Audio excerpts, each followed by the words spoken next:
For we walk by faith, not by sight.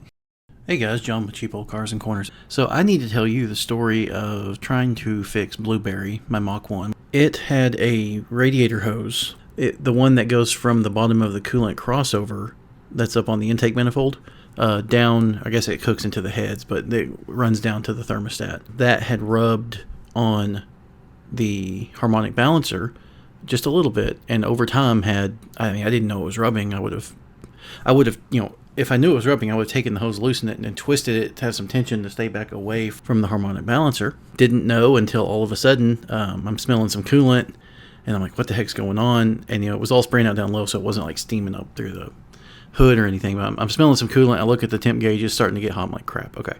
So I was pretty close to home, get the car home. This is a while back. Took me a while to find the right hose because no one has it listed for a Mach 1. They have it listed for a 9901 Cobra. Basically the same setup. So got the hose, got it in. It's almost touching too, but I just, I twisted it, put some tension on it, then put the clamp on, and it's now not touching anything. So I filled the car with coolant, what I thought was filled the car with coolant, and I drove it around some and got up to temperature and everything was fine. But this is also back when it was cooler outside and the fans were working. So I get in the car. Man, I've taken it on some drives since then, and it's been fine, not overheated or anything. But again, it was cooler. So I get in the car the other day to take it for a drive, and I was filming the V6 versus Mach 1 video, like kind of the video that was talking about like if you're building a entry-level handling car out of a Mustang. Mustangs are cheaper than some other things. Basically I was saying like these Mach 1s, decent shape and stuff, 12 to 15,000. The V6 is like 5,000. So you're starting out $10,000 less. You don't need a bunch of power to go cornering, starting out especially. The V6 has the better weight distribution, and it's lighter overall. That V6 Mustang we have is lighter than a C5 Z06 Corvette, so that's pretty cool. Anyway, driving the car, it's getting hot. I managed to get it down into town. I was pretty close to...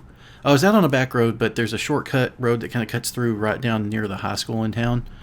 And there's a car wash right beside the high school that the opening faces north-south, and most of our wind comes through kind of from, in the country, most of the storms go like west to east, but we kind of, where I'm positioned, things kind of come through, northeast. And I was like, if I can get this thing down to that car wash, but I can pull into one of the bays, pop the hood, and the wind's just going to like funnel through there. This was my thinking, okay? And it worked. So I get it down to that car wash, and I'm trying to figure out what's going on. The fans aren't working. The radiator fan's not coming on. Okay. So I sit there with the hood up. The wind's blowing through, and it cools the engine down enough to I'm like, okay, 2 miles to the house. As long as I don't stop or have to be stuck anywhere, I can make it without overheating the engine. No problem.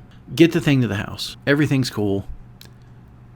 I'm looking at it the other day. I started to make a video, and that's what some of the footage you're going to see kind of interspersed through this as I talk about this now. I started to make a video, but my audio didn't pick up. So I filmed some stuff, and I was trying to fix this problem. You guys might have seen, if you saw my channel, you saw the video where I diagnosed the problem and I figured it out. Okay. The problem was the fan resistor, which I threw it away. It was on my desk here. The resistor is broken. So I ordered a new one from Ford. Okay. It was $60. It wasn't, I guess it was from a part supplier on eBay or whatever, but it was a Ford part. Got it in. Okay, this is where I'm filming stuff. It was so miserable that day. It was like 95 or 96 degrees, but the humidity was so high that the heat index was 112 to 115. It was miserable. I get that thing in. The fans are running now. I'm like, sweet, we're going to be good to go. I jump in the car. I'm trying to drive around the block. Car still started to overheat. Like, what the crap, man? What's going on here? Why are you overheating on me? And then it hit me. I was like, oh yeah, it's a 4-valve. They have that coolant crossover tube up at the top of the engine, and that's like the highest point. And when I filled it with coolant, I wasn't able to get that little bung out the top of it so you could put coolant in there. So I'm pretty sure there's still some air bubbles, some air in the system.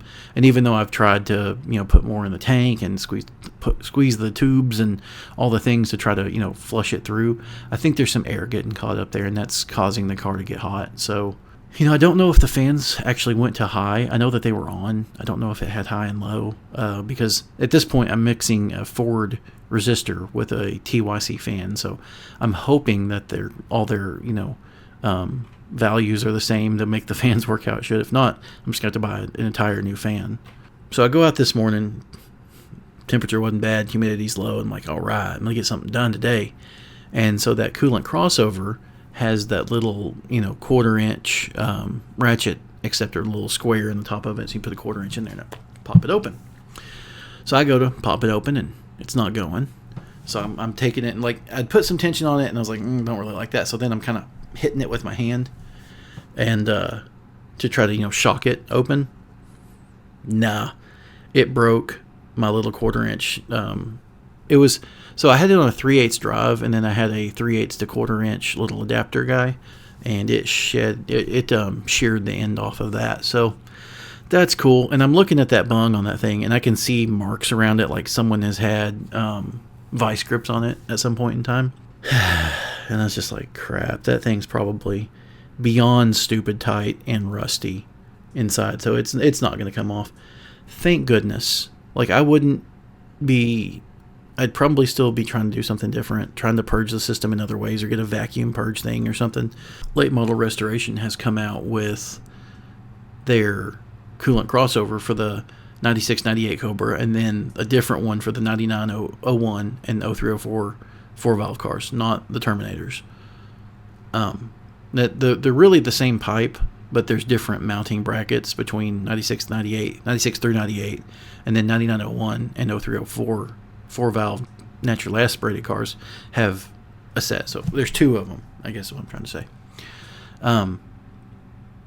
And I'm just going to buy that and replace it because I don't know the full history of this car. I know it was like a Southwest Texas and a New Mexico car, so it might have had just straight water in it at some point because it didn't really get cold in those places.